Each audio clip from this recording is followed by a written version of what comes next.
Hi, and welcome to The City Show. I'm your host, John Zimkus. Our first guest is Mike Stater from the Warren County Small Business Center. Welcome, Mike. Thank you, John. It's great to be here today. No, I've got to tell you, I am not familiar with the Warren County Small Business Center. Tell us about that. Well, actually, that's something we hear almost every day. I didn't know you were here, and so part of why I'm here today is to kind of get the word out, create the awareness that we are out there.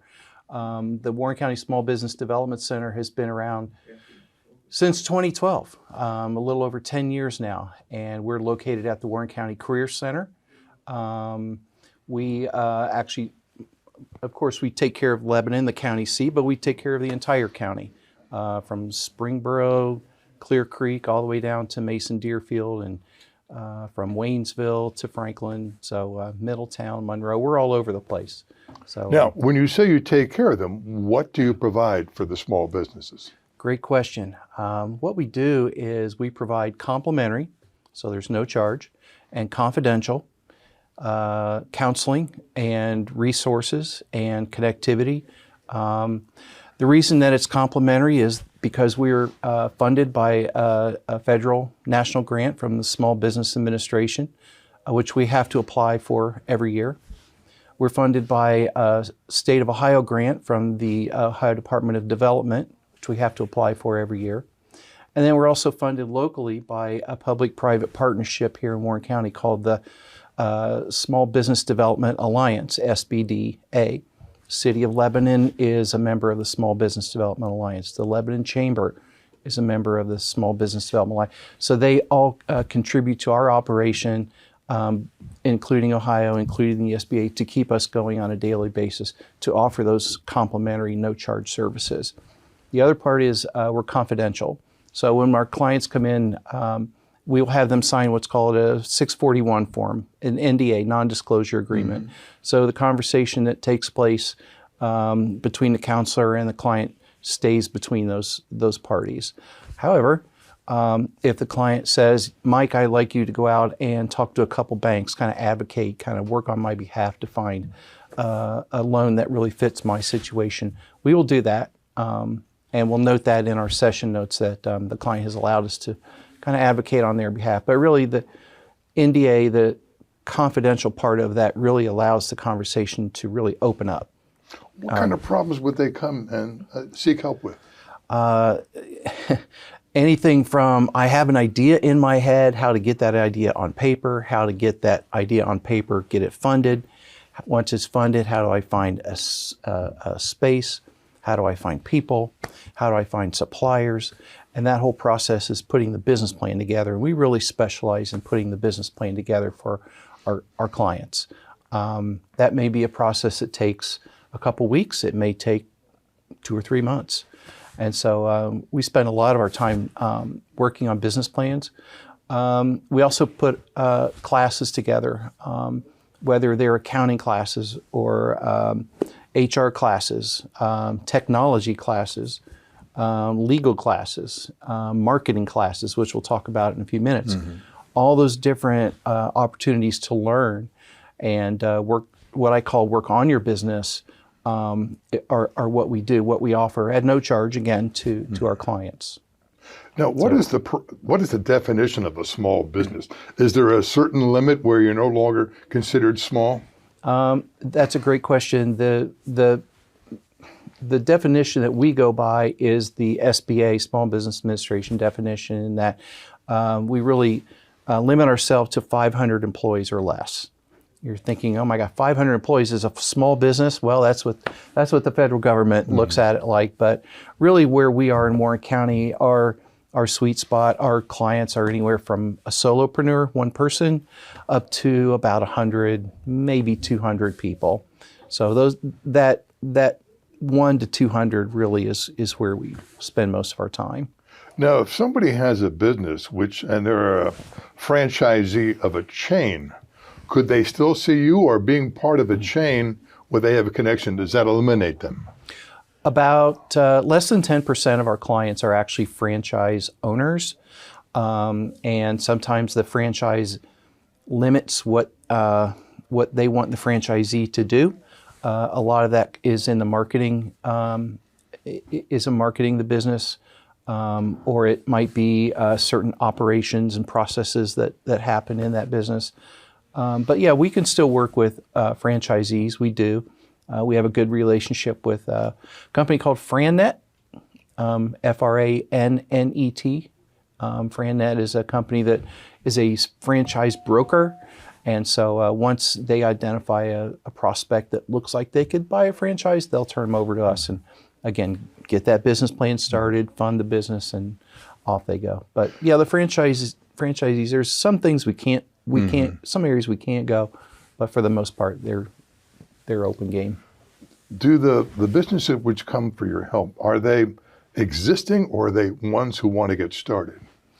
When we first started here about 10 years ago, a lot, and by a lot, it was more than half of the clients that we worked with were what we call startups. In other words, it's either an idea in your head or they're about 1 year old. So very much an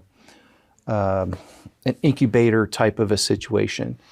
Now that we've been around for 10 years, a little more than 10 years, we've established those relationships, and those original clients are now opening second locations, or they're doing something else, or the word is out that we're here and we get more established businesses to talk to. So now it's flipped, where we're working on more established, what I call long-term clients, people that have been in business for more than 3 years, and those are called long-term clients. So we spend more than half of our time in that space, in those long-term relationships.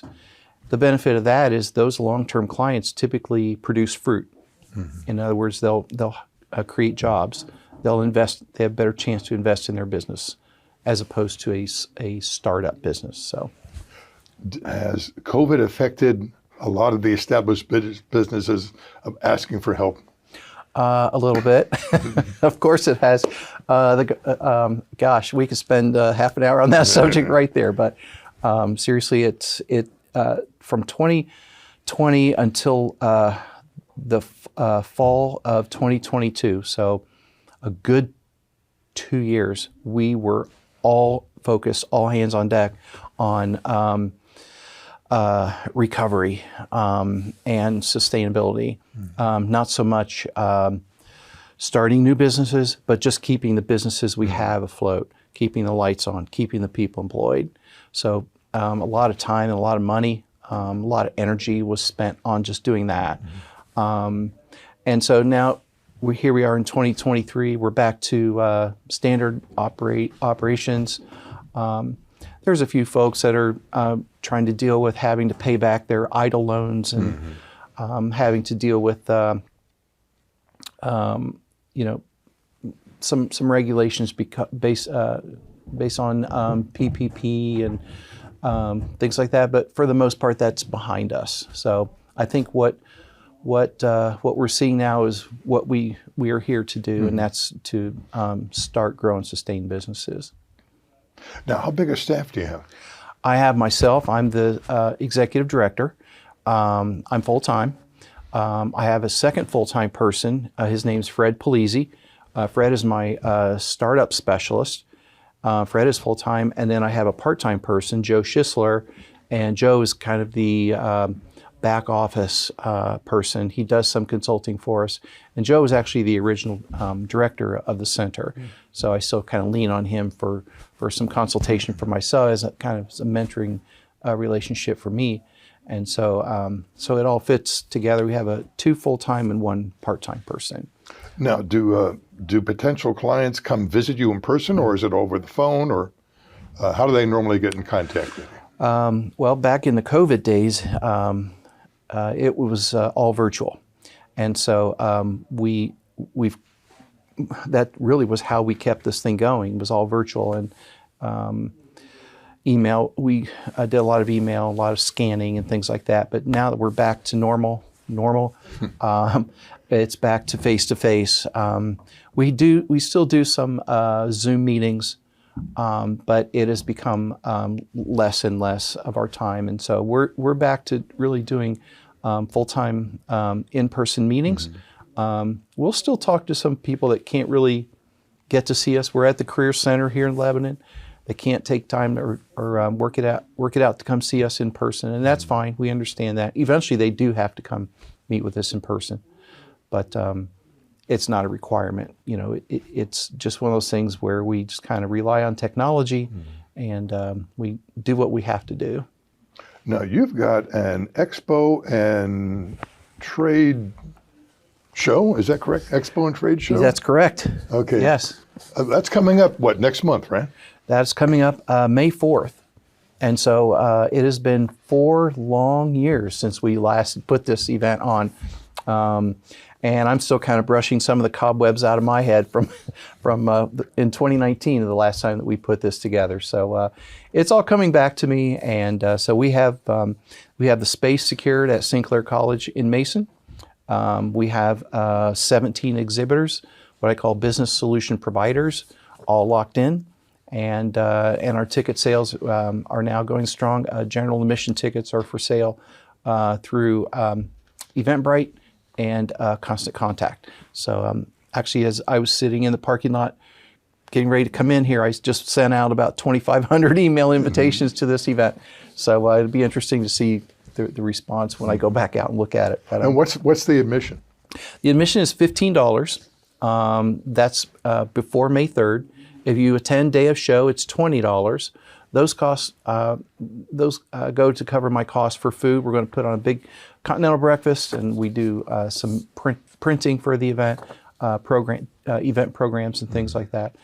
If you are a military entrepreneur, a veteran entrepreneur, there's no charge for you to attend. Oh, that's great.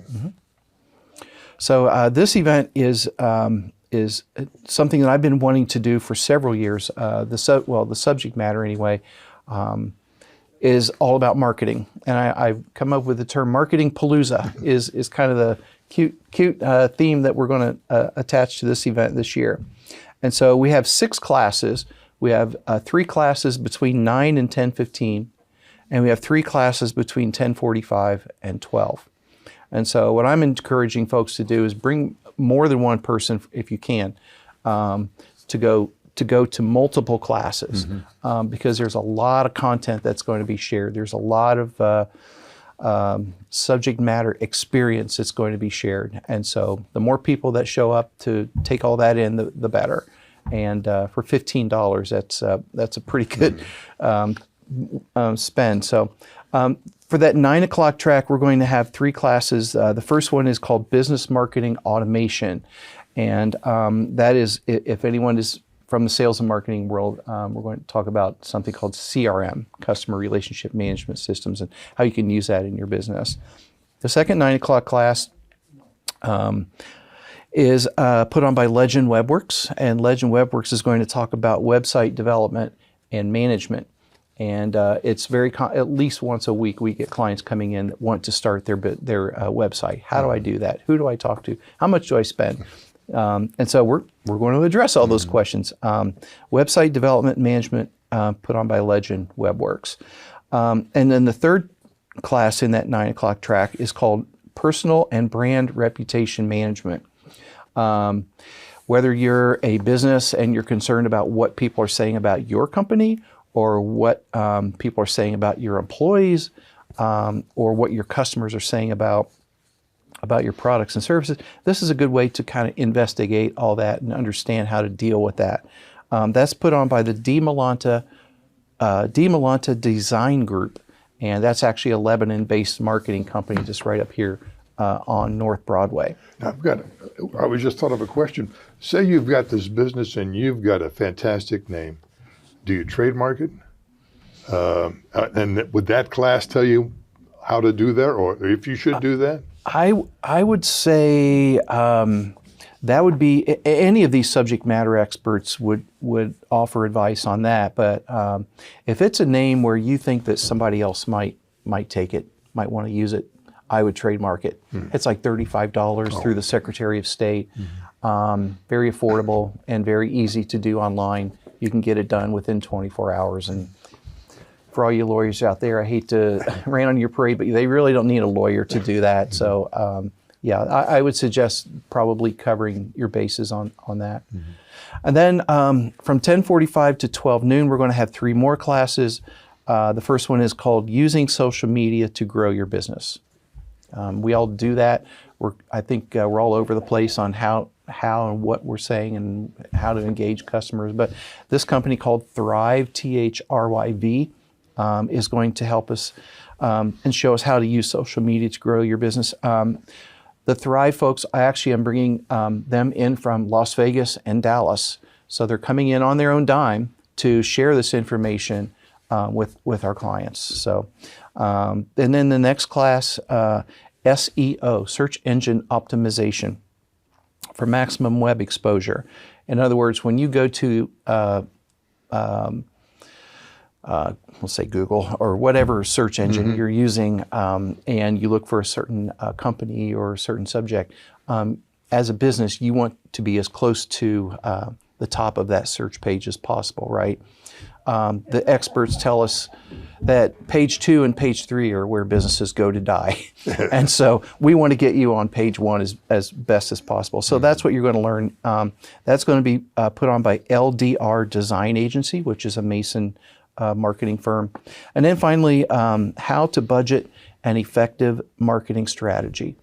How much is this going to cost me? How do I pay for it? How do I spend my money in certain increments? Is it by week, by month, by quarter? Do I pay it all at once? How do I put that budget together? So that will be discussed, and that's going to be taught by Web Strategy Plus, Michelle Hummel with Web Strategy Plus.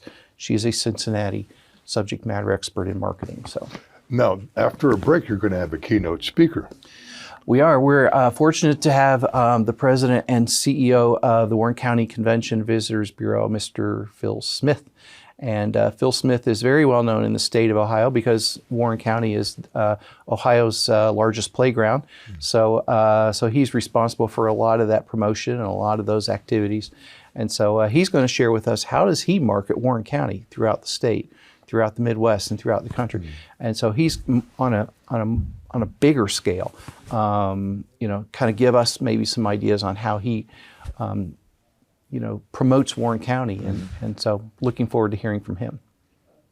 Well, it all sounds fantastic. Now, this is what, May 4th, you said, right? May 4th, and so the doors open at 8 a.m. I believe that's a Thursday? That is a Thursday, and we'll go till about 1 o'clock. We're going to stagger the classes and the exhibits and the keynote speaker, and it all fits together. And so I'm really looking forward to getting this event back on a lot of people's schedule, a lot of people's radar, and seeing a lot of people again that I haven't seen in about 4 years. So it'd be great. Now, with being only $15 and small businesses being $500 or less, even a well-established business could learn something from the expo and trade show.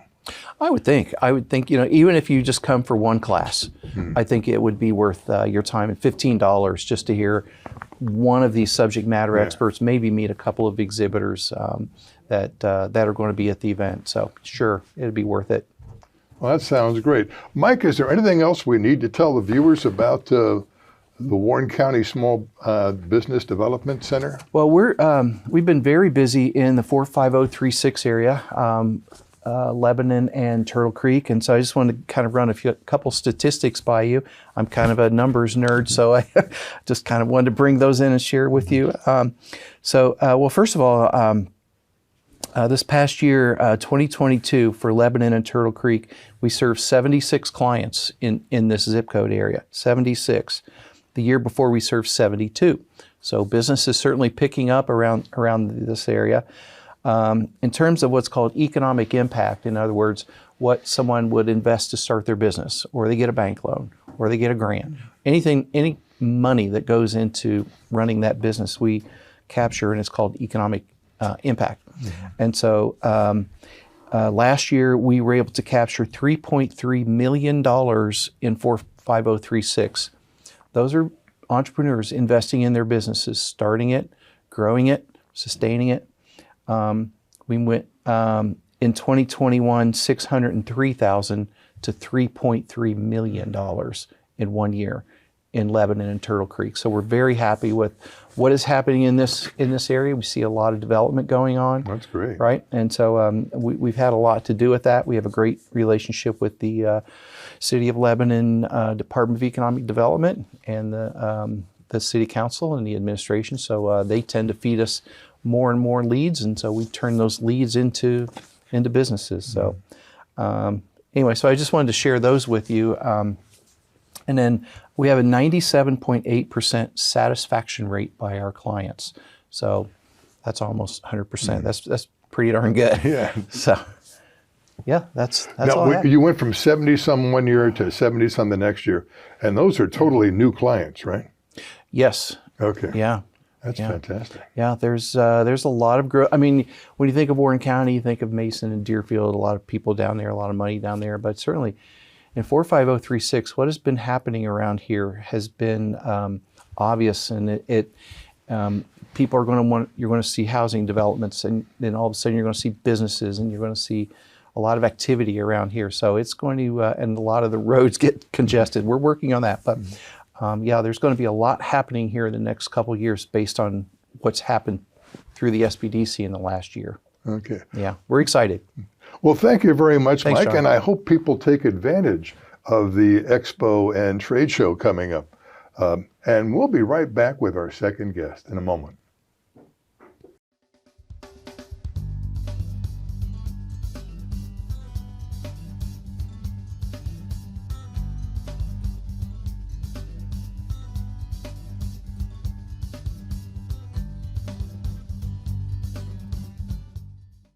Welcome back. In our second segment, we have Zach McDaniel and Katie Wolf from Talbert House. They're both prevention educators, I believe is correct. Yes. Yes. First off, what is Talbert House?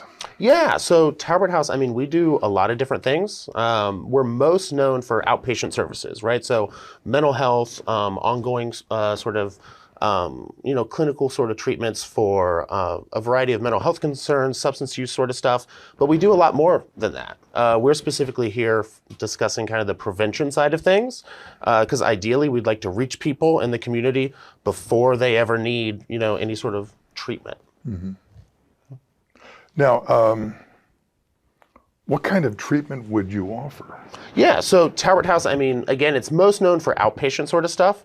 So if someone had any concerns around, their alcohol use or any other sort of substance, or just general trying to develop good mental health, right, which is an ongoing sort of process, they can always reach out and, we have those clinical providers in-house at all of our locations that will be able to set that up.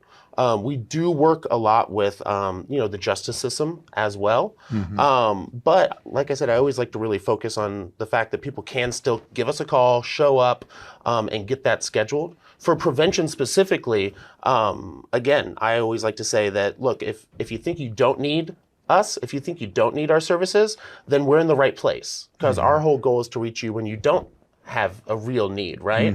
So we actually, take phone calls from school districts, from businesses, from other organizations that ask us to come in, and we'll do trainings on, again, general mental health 101, any key information they need to know about certain substances, and just trying to develop a resilient community.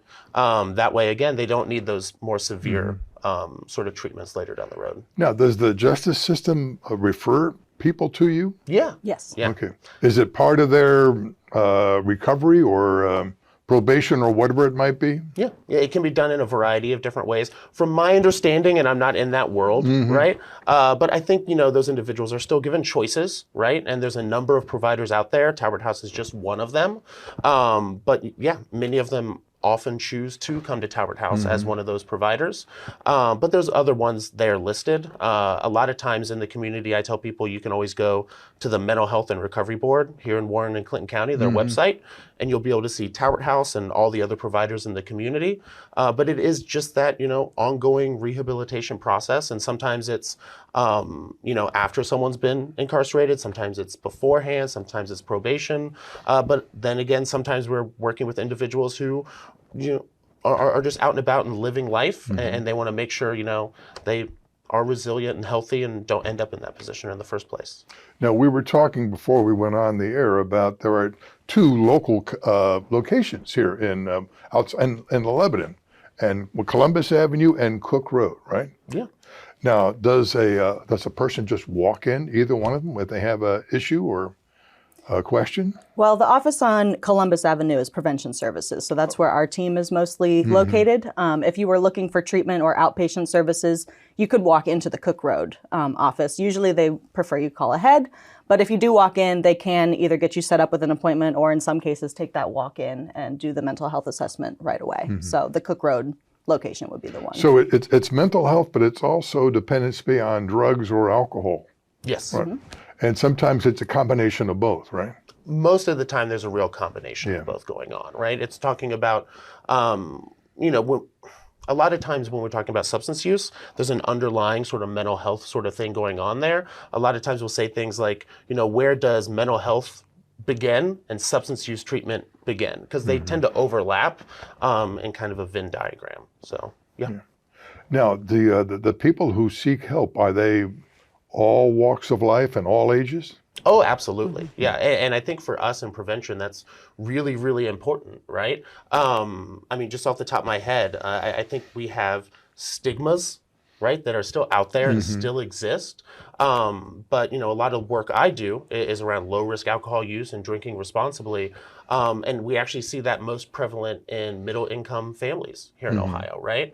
It's not always, the stigmatized, low income, struggling socially, economically, where we actually tend to see that. It's a need that everyone has. And that's why I think a huge part of what we do is just breaking down that stigma and getting people willing to give us a call, check in, see what services we provide before they get, down and out. Now, do you work with Alcohol Anonymous, or are you working side by side or doing different things for the same individual, perhaps? Yeah, I would say that, it's all about filling gaps. The gaps that we fill at Talbert House are really twofold when it comes to something like alcohol. It is that treatment aspect of it if someone has an alcohol use disorder. I would say the biggest thing with alcohol we do is our Be One of Us initiative here locally in Lebanon. And that's, again, about reaching people who might not actually have an actual alcohol use disorder. They might not, be struggling with something like alcoholism. So what we do is we just aim to better define what drink responsibly means so they can make responsible choices as adults and lower the likelihood of them potentially developing an alcohol use problem down the road. And to Be One of Us, what does the us imply? Yeah, absolutely. Well, so we've looked into the numbers, right? And everyone likes to talk about kind of the scary stuff, right? Like, oh, look at all these rising trends in our communities and that. And we do have some of that going on locally with alcohol, but we really wanted to be positive. So in looking at the numbers, what we found out really quickly was that 85% of Warren County adults, right, that's us here where we're at right now, do drink responsibly. They do follow the low risk drinking guidelines. Specifically speaking, they don't binge drink. That's not a behavior that they engage in. And 85% is a really strong number. That's a significant amount of individuals here locally. So that's kind of our tagline, right, is 85% of Warren County adults don't binge drink, and we encourage people to be one of us, right? Because when you look out there, at commercials during the Super Bowl or pretty much anywhere else, they're so prevalent that you would think, oh, everyone is drinking, and when everyone drinks, they're doing it to get drunk. That's very normalized. But when we look at the numbers, it's just not what we see. So it's letting people know the facts, right? That most of us do drink responsibly when we do decide to drink, and we're just spreading that awareness. Now, I understand you have partnerships with businesses. Yes. How does that work? Yeah, so it's really cool. So we've actually partnered with the City of Lebanon, the Lebanon Chamber of Commerce, and a number of other providers kind of in the area. And what we've done is we've developed the Be One of Us message, and better defining what drink responsibly means. For us, that's the lowest drinking guidelines. And we develop materials for it, the brochures and all that sort of stuff.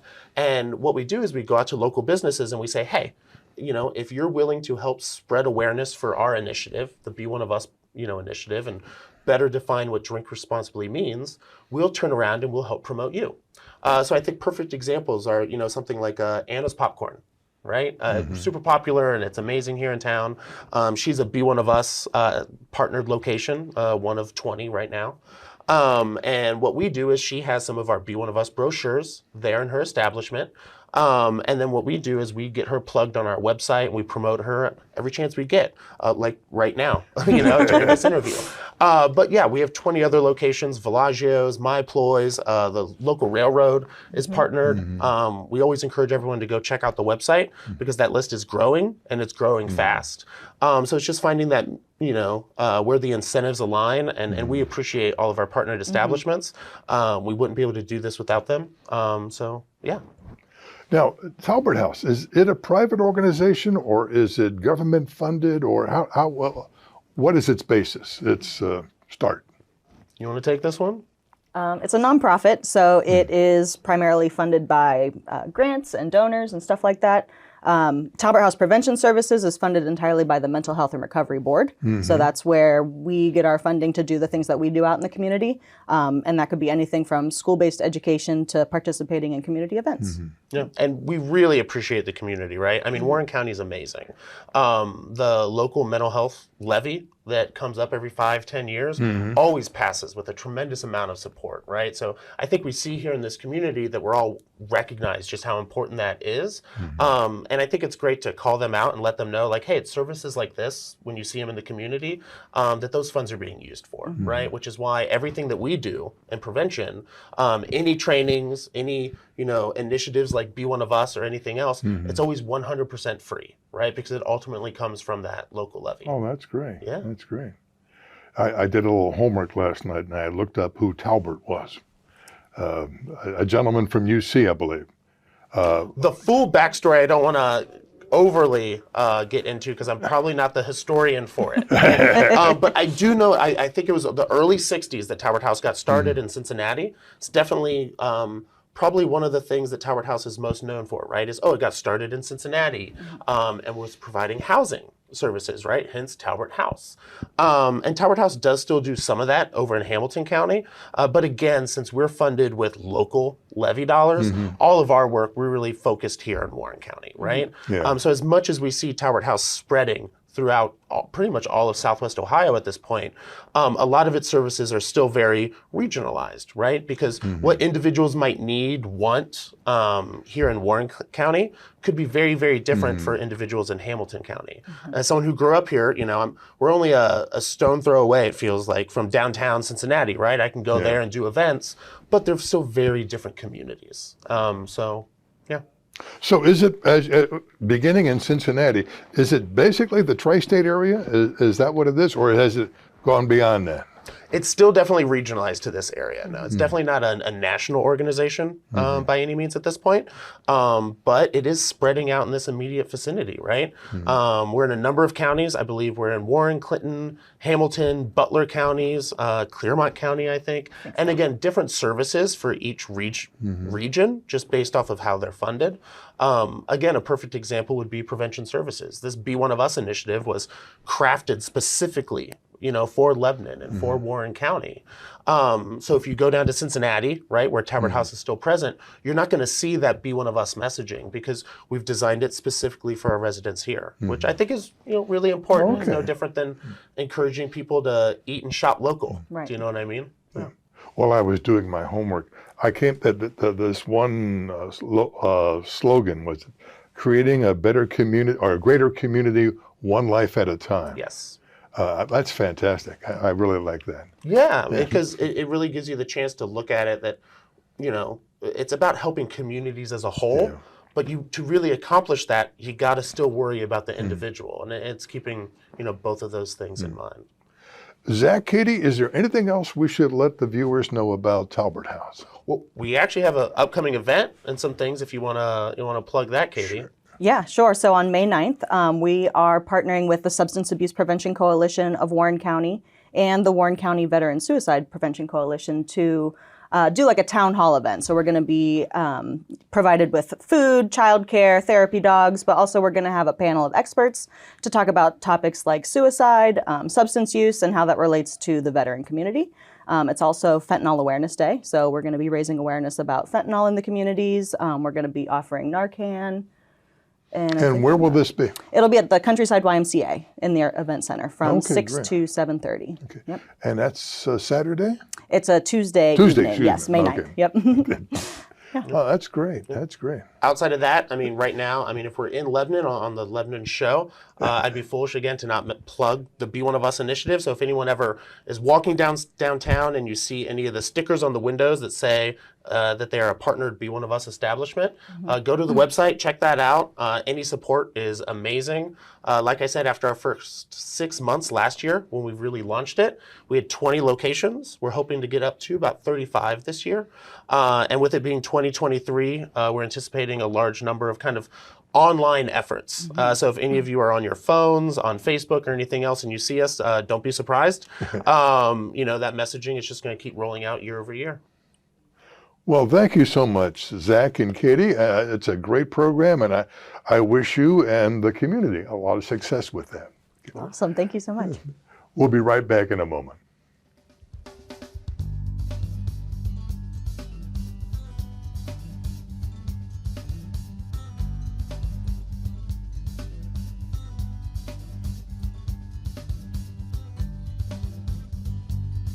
Welcome back to the City Show. Today we have 3 guests in this segment, and they are Brian Trainer, president of the Lebanon Theater Company, Wayne Dunn, a board member, and Angela Kovarchik, who is a thespian and part of the Lebanon Theater Company. And they're here to talk about some of the new plays coming up this spring. Welcome. Thank you very much. Thank you. Now, what is your next performance going to be? Our next show is going to be the book club play. That's why we're excited to have Angela, because she actually owns Mulberry Street Books in town, right? Did I say it right? Yep, you did. Yeah. So we actually have a bookstore owner and a book club play, so she can tell us everything we need to know about that. So you're in the play? I am, yeah. Okay. Now, do you by any chance play the owner of the book club? Owner of the bookstore, rather? No, but I am. I do like to be the boss of the book club. Yes. That's right. Yeah, we didn't want to typecast her too much, right, Wayne? She says it's mine all the time, and then there's confusion about whether it really is or not. So. My book club. Yeah. Now, what's the play all about besides a book club? Well, did you want to talk about it? Let's say we didn't prep, but It's who you point at me or her. well, I was pointing at you since you're the Okay, director, that's right. so I was picking on you. It's a story about a group of friends who get together every so often and they discuss a book they've read, and they bring what they love about literature to the meeting and so forth.